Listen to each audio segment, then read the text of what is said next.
Un cordial saludo. En este video hablaremos sobre nuestra experiencia en el Laboratorio 2, experimentos sobre principios electromagnéticos correspondiente al curso de Fundamentos de la Electricidad y Magnetismo. Mi persona, Valentina Alessandra García Bazán, estudiante de Ingeniería Mecatrónica, código 2021-2023-1. Pertenezco al grupo número 6 de la teoría 1.06. El trabajo fue realizado conjuntamente con mis compañeros Julio Benito Valderas Sánchez, Luis Fernando Briceño Campos y Raúl Roger Velázquez Medina. Pasemos a la exposición del primer experimento. Este consistió en un lanzador de anillos. Para ello contábamos con un lanzador de anillos conformado por una bobina, un transformador de voltaje de 110 a 120 voltios y 1000 watts. Tenemos tres tipos de anillos, dos de aluminio, solamente que uno tiene una pequeña abertura, y un anillo de cobre, además de una barra metálica. ¿Cuáles fueron nuestros objetivos? Bueno, observar el comportamiento de dicho lanzador de anillos con distintas configuraciones de núcleo y los diferentes materiales que tenían los anillos, así como también analizar el principio del funcionamiento del lanzador de anillos y usar la teoría del curso para explicar los resultados que fuimos obteniendo. ¿En qué consistió esto? Bueno, tenemos el lanzador de anillos que es utilizado para demostrar los principios de la inducción electromagnética. Este lanzador de proyectiles es accionado eléctricamente al contar con una bobina. Al accionar el interruptor, este permite el paso de la corriente que va suministrando el transformador. Y bueno, al colocar un anillo y al permitir el paso de la corriente, se va a desarrollar un campo que va a permitir que dicho anillo salga disparado. Soy el estudiante Luis Fernando Briceño Campos y ahora pasaré a explicarles sobre los resultados experimentales del experimento 1, anillo de aluminio con barra de hierro. En una primera instancia se observó un empuje con mayor velocidad debido a la presencia de una barra de hierro en el anillo de aluminio, el cual es un conductor y genera interacciones electromagnéticas que afectan a la velocidad del anillo. Sin barra de hierro se observó un empuje moderado donde la masa del anillo de aluminio puede influir en la velocidad, y además de la presencia de un anillo de aluminio puede generar fricción o rozamiento.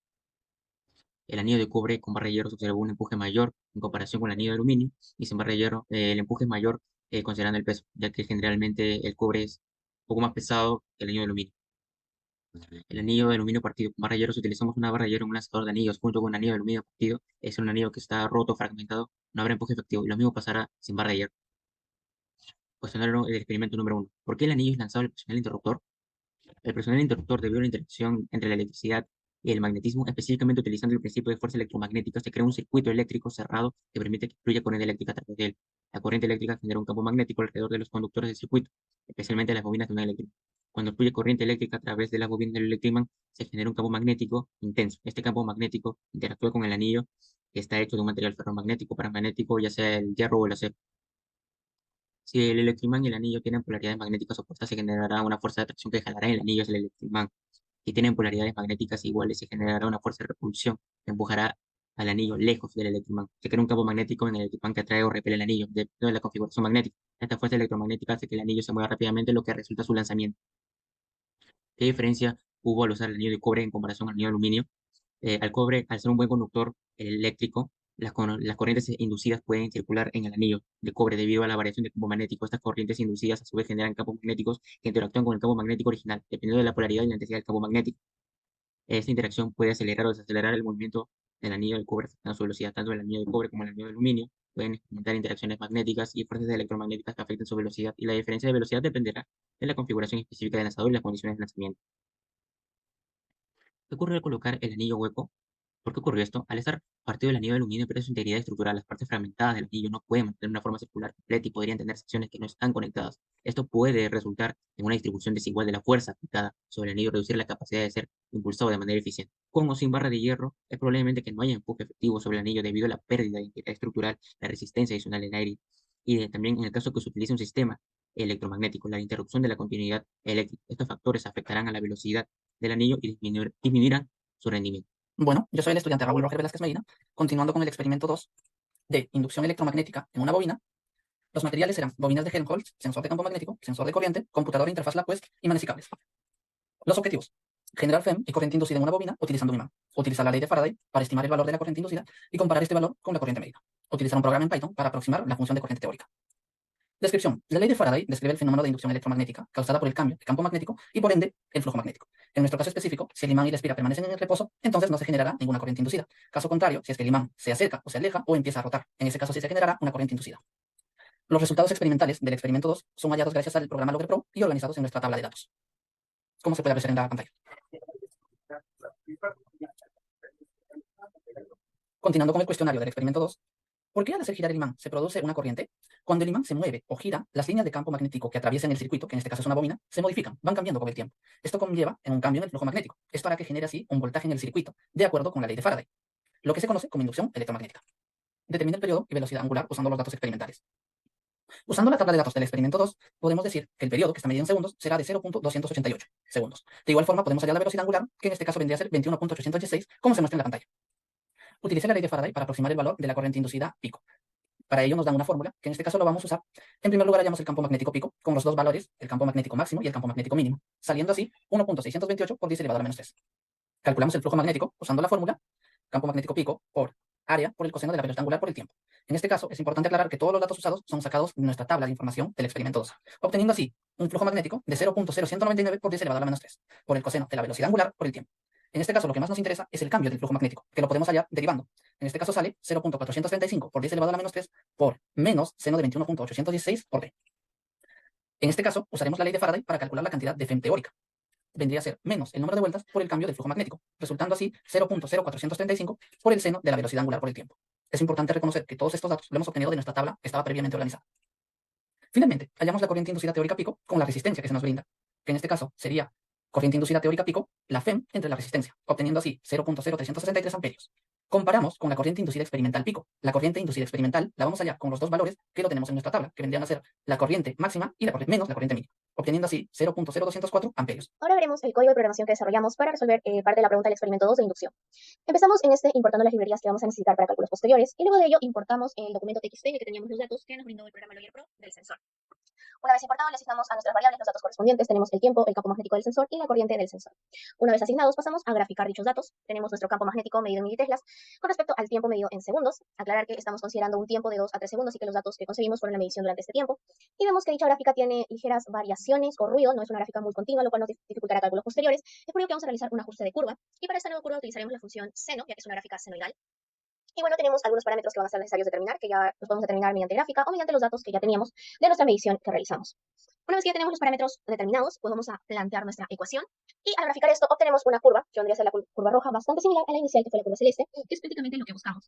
Si bien no coincide del todo en algunas secciones, es porque tuvieron algunas interferencias, por ejemplo, que el imán, o de las vueltas que daba el imán, el movimiento de este no era muy continuo, por lo cual la curva o el periodo como tal no es continuo, pero vemos que la curva es bastante similar, así que podemos trabajar con ello. Una vez que tenemos pues, nuestra curva corregida, vamos a hacer ya el cálculo de nuestra corriente inducida, ayudándonos de las siguientes ecuaciones. Empezamos ayudándonos de una variable b' que va a contener a la derivada del campo magnético sobre la derivada del tiempo, es lo que obtenemos aquí, dividido entre 2 porque vemos que si no considerábamos eso íbamos a tener un periodo demasiado largo que no coincidía con los datos experimentales, es por eso que hemos hecho dicha corrección. Y finalmente tenemos, ya calcular la corriente inducida que viene a ser con dicha variable que contiene la derivada multiplicado por la división del número de espiras por el área sobre la impedancia. Graficamos nuestra corriente inducida y vemos que la gráfica amarilla, que es lo que hemos calculado en estos momentos, es bastante similar a la gráfica celeste que viene a ser la gráfica que nos dieron los datos experimentales. Bien, no es exactamente igual, esto se debe pues a las variaciones que ya se mencionó anteriormente. Bueno, tenemos experimento 3, transformador. Materiales 2 multímetros, variador de frecuencia, conectores blue banana con cable, carrete para transformar bobina de 200 a 480 espiras, núcleo de hierro en barra de U, transformador de voltaje de variador de frecuencia y laptop con Lawyer Pro para las gráficas de la inducción. Tenemos 3 objetivos. Utilizar un transformador usando distintas combinaciones de bobinas y núcleos de diferentes geometrías. Medir el voltaje de las bobinas primaria y secundaria y verificar la relación de transformación del transformador eléctrico. Descripción. Con una corriente alterna pasa a través de una bobina de alambre produce un campo magnético alterno. Esta es precisamente la condición necesaria para que produzca la inducción electromagnética en una segunda bobina de alambre. En este experimento se investigará varios factores que influyen en el funcionamiento de un transformador. Resultados experimentales. En la tabla 3 de datos preliminares probando distintas formas del núcleo para el mismo número de vueltas. Tenemos la entrada de voltaje de medido en los multímetros y tanto el valor pico también del Lawyer. Resultados experimentales 2 tenemos la tabla 4, en la cual con bobinas distintas de número de vueltas podemos registrar su voltaje RMS. Cuestionario experimento 3. ¿Con cuál configuración de núcleo tuvieron mejores resultados y por qué? Obtuvimos mejores resultados en la configuración de núcleo en forma de U, cerrada por los siguientes: reducción de pérdidas magnéticas, mayor densidad de flujo, reducción de fugas magnéticas y mejor acoplamiento magnético. En forma de U cerrado ofrece beneficios con mayor eficiencia, menor vibración mecánica y mejor acoplamiento magnético. Estos factores contribuyen a mejores resultados en términos de rendimiento y funcionabilidad. Cuestionario 3.2. Para la configuración de pregunta previa, determina la relación de transformación usando los valores de voltaje TRS medido. Compare este con la relación de transformación teórica. Con núcleo en forma de U cerrado tenemos la bobina 400-400, 400-200, 800-400, 400-800 y 200-400. Tenemos el voltaje de salida medido real con el multímetro, un voltaje de salida con el pico del Lawyer Pro y un voltaje de salida del pico teórico del Lawyer Pro. En comparación tenemos que en el primer cuadro tenemos que tiene un voltaje similitud. En el segundo también tiene una poca variación. En el tercero vemos que la medición existe un poco de variación también. En el cuarto vemos que sí, la variación tiene una diferencia notable. En el último vemos que es casi preciso. 3.3. ¿Qué relación existe entre el voltaje medido por el multímetro y el voltaje medido por el Lawyer Pro? El multímetro y el Lawyer Pro utilizan métodos y tecnologías diferentes para medir voltaje. El multímetro ofrece una lectura numérica exacta en una pantalla, utilizando la alta impedancia de entrada para evitar cargar el circuito. Por otro lado, el Lawyer Pro recopila y presenta datos de forma gráfica tabular a través de una interfaz de adquisición de datos. Ambos métodos se pueden utilizar utilizando el valor de RMS para aproximar la medición de gráfica con el Lawyer Pro. Cuestión 3.4. Para la medición de usando un transformador reductor, determine la relación de transformación. Compara este resultado con la relación de transformación teórica. Tenemos dos bobinas reductoras de primario 400 y secundario 200 y 800 y 400. La forma teórica sacamos que cada tiene una relación de transformación de 2. En la práctica, cuando lo sacamos de los valores medidos con RMS en el multímetro, tenemos que 2.54 y 2.488. Vemos que ambos tienen bastante similitud, una más que la otra, con respecto a las bobinas reductoras. Gracias. Conclusiones del experimento número 1. El lanzador de anillos se basa en la interacción entre la electricidad y el magnetismo. Al pasar una corriente eléctrica a través de él, un conductor enrollado alrededor de un núcleo, se genera un campo magnético. Al introducir un anillo conductor en este campo magnético, se induce una corriente eléctrica en el anillo, lo que genera una resistencia eléctrica, calor y una fuerza electromagnética. Estos efectos combinados permiten el movimiento y lanzamiento del anillo. El diseño y la configuración específica del lanzador influyen en su rendimiento y los resultados. Ahora veremos las conclusiones del experimento 2. En primer lugar, el imán generó una corriente inducida en nuestra bobina, ya que al estar girando, hay una variación del campo, lo cual produce que aparezca una corriente inducida con un campo inducido. Esto se relaciona con lo segundo, que es que se cumplió la ley de Lenz, la cual nos menciona que al haber una variación o un cambio en el campo magnético, aparece un campo inducido que se va a oponer a dicha variación. En tercero tenemos que con los datos obtenidos es posible hallar la FEM inducida usando la ley de Faraday, lo cual pudimos hacer mediante el código de programación al hacer los cálculos con los datos que fuimos obteniendo durante la realización del experimento. Y por último, se pudo hallar la intensidad de corriente pico, tanto teórica como experimental, notando que ambas son valores cercanos. Eso también lo podemos ver en las gráficas que obtuvimos, ya que al graficar los datos que obtuvimos por el programa brindados por el sensor, obtenemos una curva o una función bastante similar a la que obtenemos cuando se hacen los cálculos teóricamente. Conclusión del experimento 3. Por mención 3.1, un transformador con núcleo en forma de luz cerrada ofrece mayores beneficios en cual hay menor vibración mecánica y mayor complemento magnético, mejorando así el rendimiento y funcionalidad en comparación con la prueba que se hizo con la configuración de otros núcleos. En 3.2, comparación, la relación de transformación teórica y medida por voltaje RMS permite evaluar la eficiencia y precisión del transformador, detectando posibles problemas o desgastes y discrepancias significativas. Conclusiones de 3.3. El multímetro y el Lawyer ofrecen enfoques distintos para medir voltaje, pero ambos son útiles. El multímetro brinda una lectura numérica precisa y el Lawyer registra y presenta datos de forma gráfica o tabular. A través del valor RMS que podemos entablar una relación entre ambas mediciones. Conclusión de punto 4. Una relación de transformación teórica y práctica similar indica un buen rendimiento del transformador y un diseño adecuado. Aunque existen pérdidas y considerables deficiencias en el concepto básico de la relación de transformación, se mantienen los transformadores reales. Gracias.